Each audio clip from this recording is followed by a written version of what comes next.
Welcome to the Retail Tech Podcast, where we talk about the full spectrum of technologies and implementation used in omnichannel and online retail.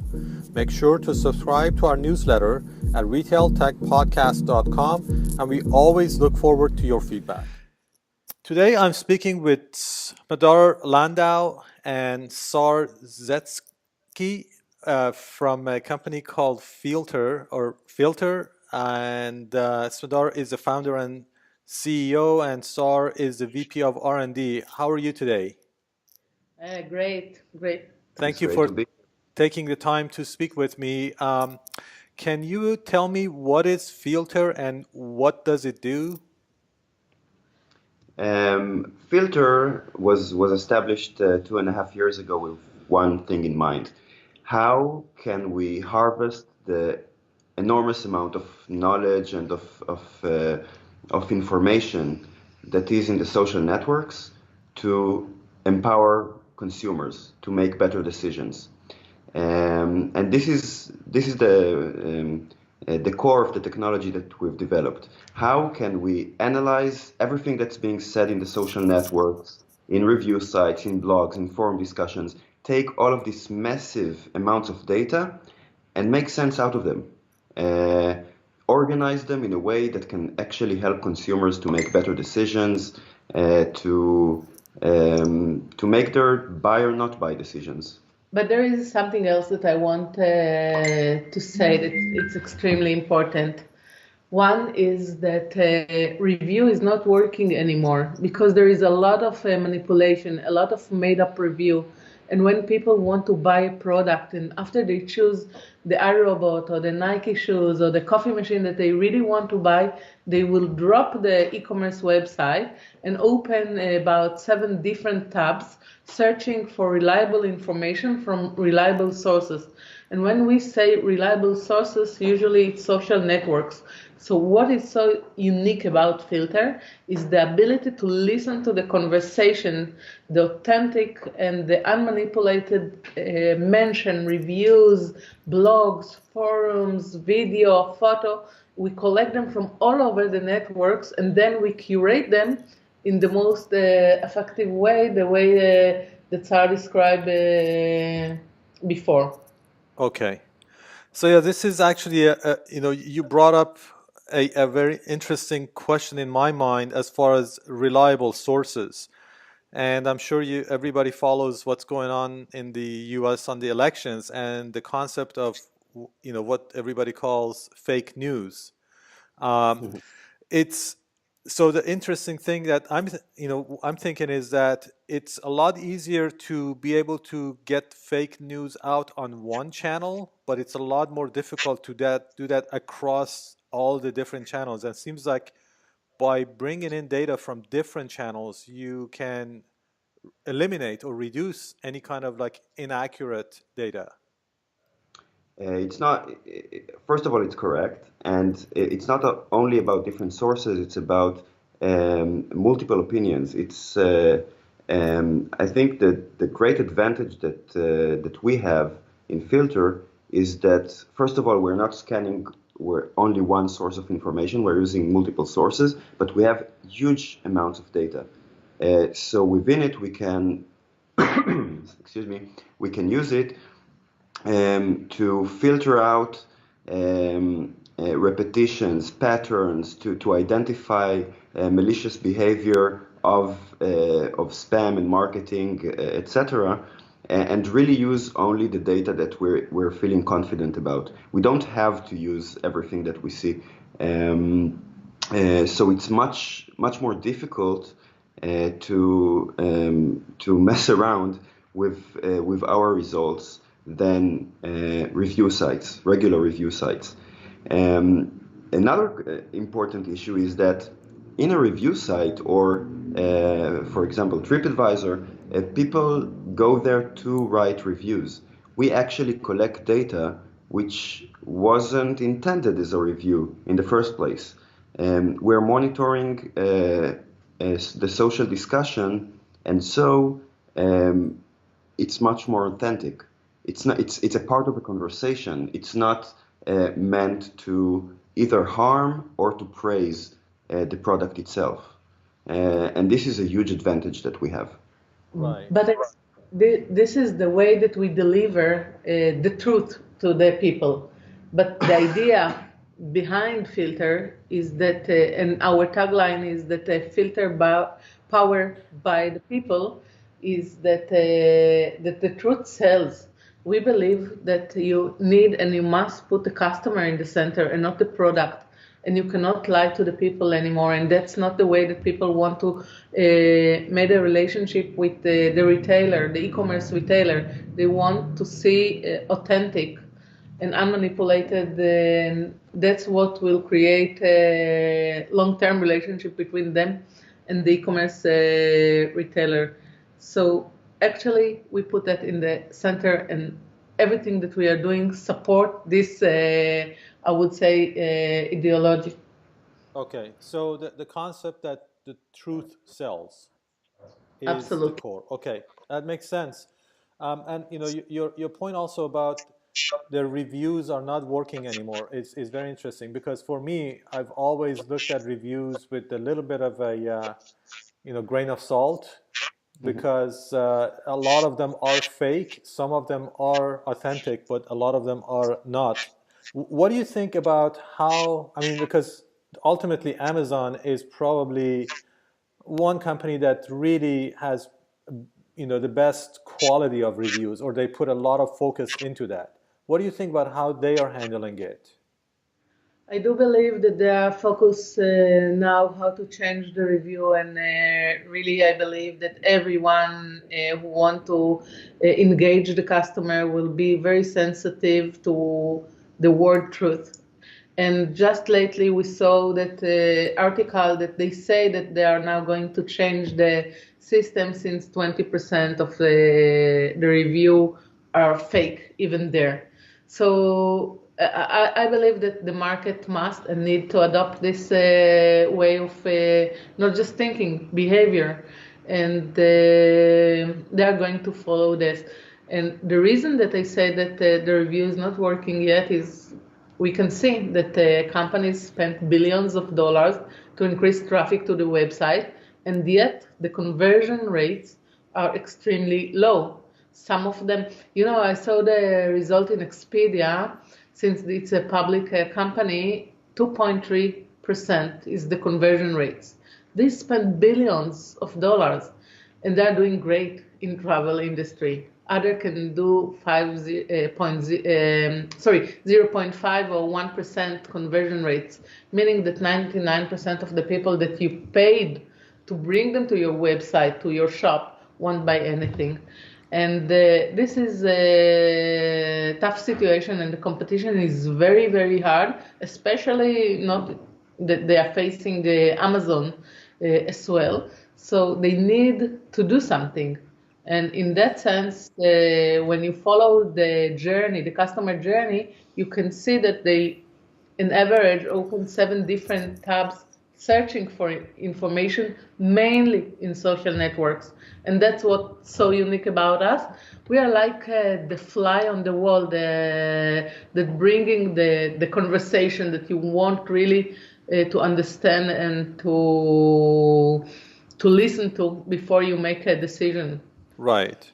Yeah. I looked at a couple of the examples, and it seems that you actually add a little snippet or some sort of information on every product on the e-commerce website, right? And that is where people can actually see the pop-up that shows the information that you're capturing about that product, correct? That's correct. We're a B2B solution, so we work with e-commerce and content platforms, and we have a very easy implementation, a one line of code implementation that all they have to do is to include our script reference, and we automatically enhance the site. We analyze each product. We find the unique textual identifier of each product and go gather and organize all of the information straight next to the product to support the consumers. So the line of code that they put this on each individual product page, or Uh, just once uh, on the entire site? just on the entire site, and that's how it usually works. And we automatically identify the products and enhance them with the content, with our score that gives you the most summarized version of the information that we've collected. Um, I think that part of what is important here is not only to bring all of this information and to find the reliable information. Uh, the real challenge is how to organize it and how to curate it and how to make it accessible. Uh, because it's true that the consumers need information to make their decisions, but overwhelming them with too much information is not very helpful on the other hand as well. So what is really the unique part and the essential part of the technology is how to organize all of this information, and it starts with, as I mentioned, the score of analyzing using natural language processing techniques, all of the mentions that we've collected, and afterwards to curate it and to choose only the most engaging and informative mentions out of this variety of opinions to really reflect the social conversation in the most efficient way that won't take too much of the consumer's time. So these are the two things that we're trying to balance. On one, to be as much as helpful as we can, but on the other hand, not to overwhelm with information and to drown the user with Too much irrelevant data. information. Right, right. Too much information is probably even worse than not enough information when you're trying to make a decision. Exactly. You want to see the highlights. You want to get as soon as possible to what really interests you. Another mechanism that we've developed, especially for this, is the tag mechanism. Our algorithms automatically group mentions by different topics of the discussion or different features of the product.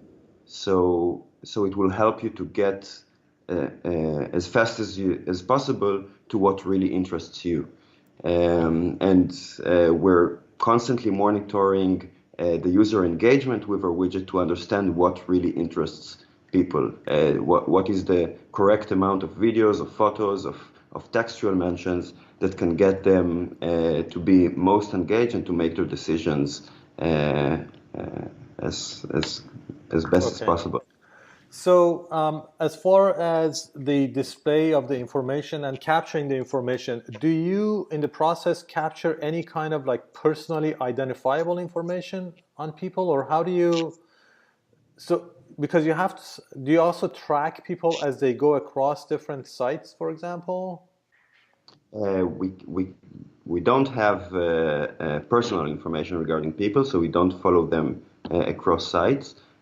We do have some sort of scoring to the users writing the information because we're trying, but on the other way, we're trying to filter out spammers and names that we're seeing that post information with the same patterns on different networks. So we are giving some kind of score to the user, not only to the content, and it's part of trying to curate the information in the best possible way. Um, you can Okay. think about the search engine the same way that Google is ranking pages, but our challenge is slightly bigger because um, we're a search engine for social media and not for a product-related search engine for the social media and not for web pages. So each mention is relatively much shorter. We have to use not only the text itself, but also the metadata, the context, the engagement with it, how many likes, dislikes, comments. We analyze all of the surroundings to understand really what are the meaningful parts of the social conversation. Okay. And is this is all done by code, right? There is no human interaction in there. Is there any kind of like monitoring or oversight by actual humans in the process, or is it all just like machine natural language, NLP and AI, basically? Um, there is a human factor. by training the algorithms. Not the end result is without any human touch, but the process of training the algorithms and constantly monitoring, filtering spam is an ongoing war. Mm-hmm. Uh, you constantly have to you got to have eventually some sort of monitoring to see what new ways spammers have found to insert marketing material into our database. So as I said, the process starts with human training and then lets the algorithms, like most machine learning algorithms, to improve by their own and by the engagement with our users. Okay. So so you said that you're B2B and you work with platforms and like large retail enterprises online. Now, is there a difference between just pure online players and omni-channel retailers as far as how the process works?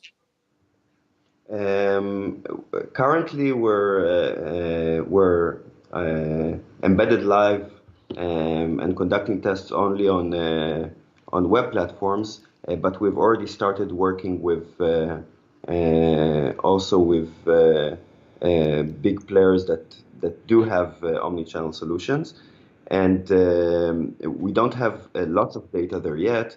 But we think that one of the most important factors is that people do not really separate between the channels today.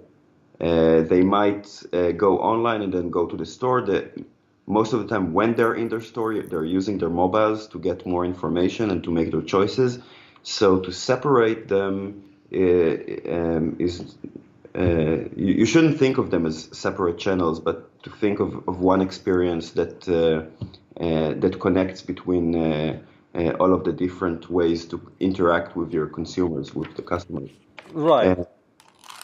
Uh, I agree. I mean, I think definitely from a consumer end, mhm. they really don't, especially the newer generation, they don't see why there should be a difference. But I'm kind of uh, speaking from a point of view of like traditional retailers where they have all these different channels and the goal is to become omni-channel. But a lot of people are on that road. They're not there yet. So That's true.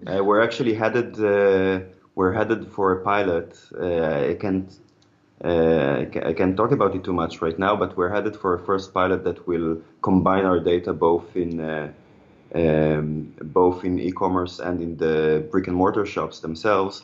And maybe we can do a follow-up and I'll tell you about the results of our sure, case. definitely. Let me know when. Definitely, because I think again, I think everybody understands that's the future. The question is, how do we help retailers as retailers? How do we get to that point without going out of business first, and surviving to get to that point? And that's a real, real challenge. Yeah. So now, another question I have is as far as product verticals, you mentioned travel. Is this better suited for some products and not as well for others? Yes. We focus. Travel was actually our first vertical, and that's why we've mentioned it first. But we also have great results, and we're conducting great case studies in health and beauty, in consumer electronics, in toys for kids, in cars. That we have great results in the automotive industry.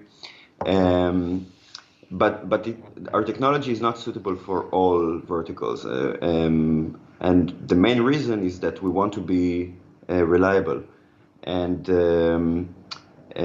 first of all, we need to have a unique textual identifier for each product, so we can get accurate results. So, for example, a lot of categories within the fashion industry don't have any unique textual identifier, or if you're talking about accessories, they're not always branded.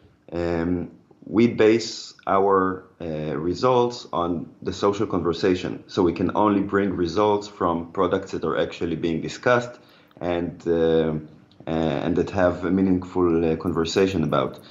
This is the limitation. Otherwise, we see that not only that we were all constantly surprised by the amount of verticals that we have information on, we see that it's growing along the way, and our coverage today is much bigger than the one we had when Feelter was just founded. So this is something that we see expanding all the time. Great. So by the unique identifier, do you mean like a UPC code or? No, we need a textual identifier because we're talking about the social conversation. Nobody writes to his friends about a product and mentions the SKU. Right. So we need to have a textual identifier. For example, Apple iPhone 7 Plus is a unique textual identifier. That's how people refer to the product, and that's how they use it in their social conversation. So that's what I'm talking about as a unique textual identifier. Okay, so and for example, on the other side, let's say if you're looking at a piece of jewelry, it could be like, this is a nice gold ring with diamonds on it, but there's really nothing that you can take from that to uniquely identify that item. Exactly, and that is exactly our problem in the fashion vertical. Although in some categories we do have great results. For example, shoes and high-end sneakers.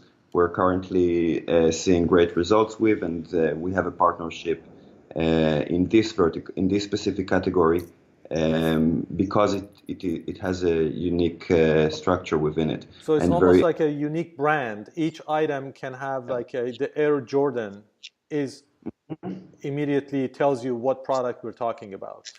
Exactly. It really depends on the category, but if you have strong brands and model names, so we'll be able to bring information. If you have a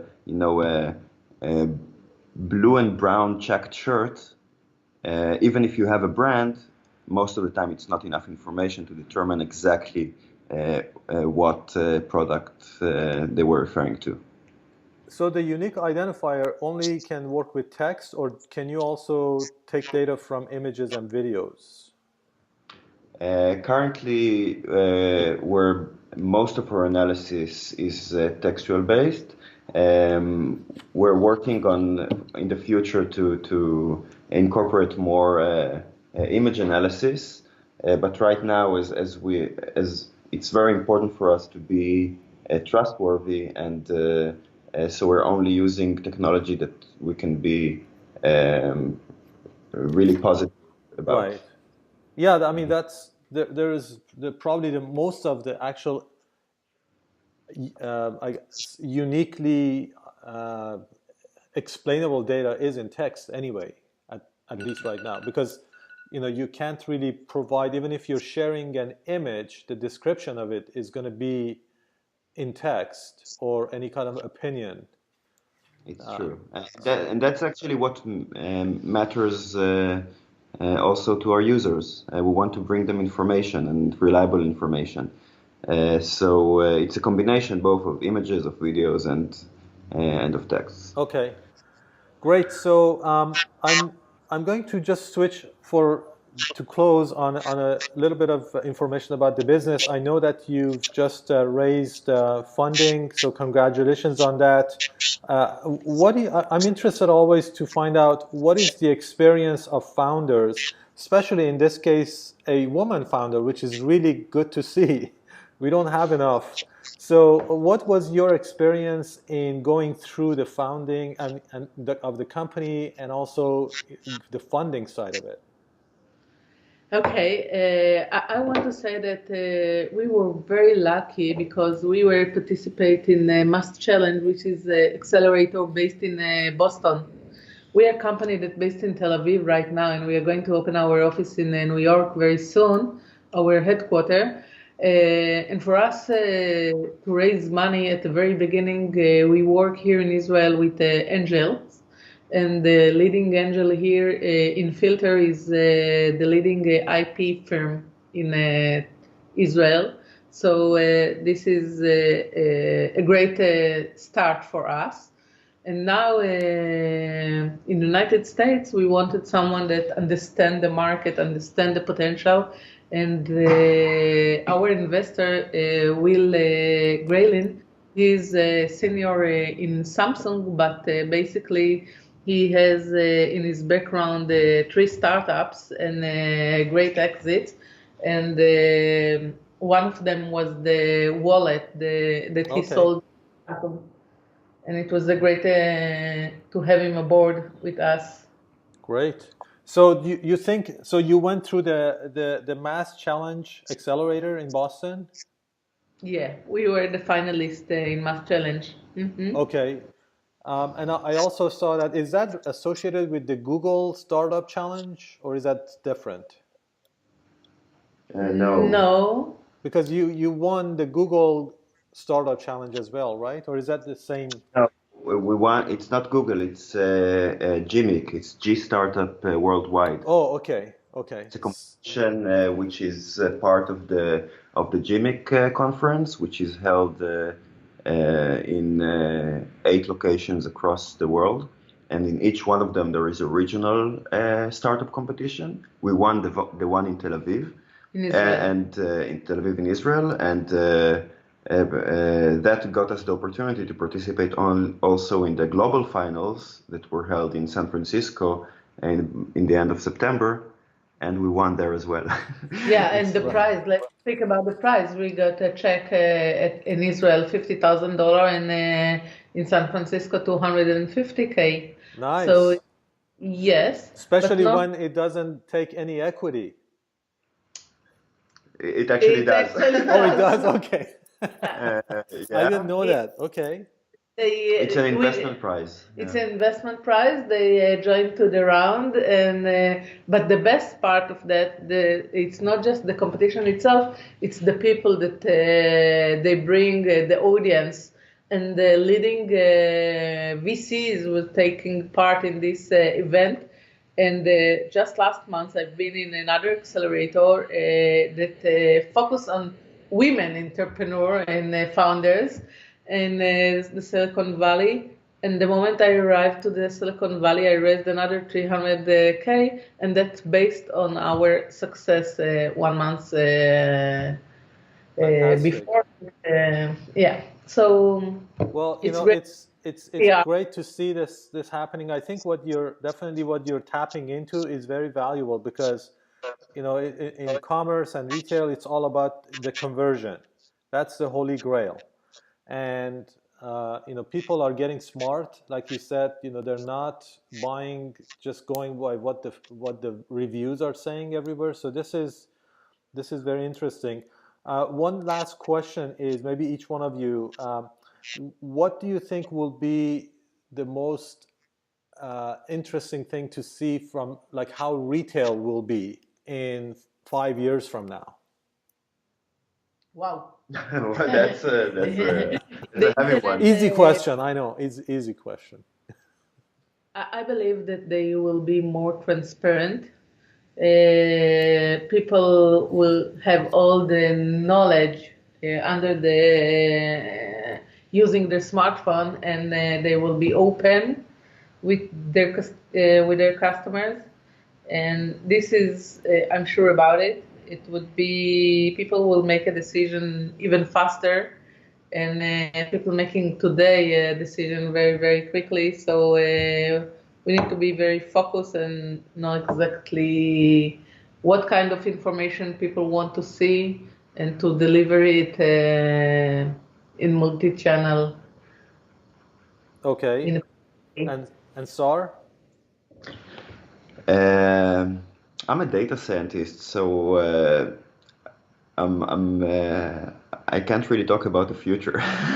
What does the data show about the future? I know that you shouldn't make too many assumptions about the future. You can you can only look at the data no, I'm just kidding. I agree with Smadar. I think that there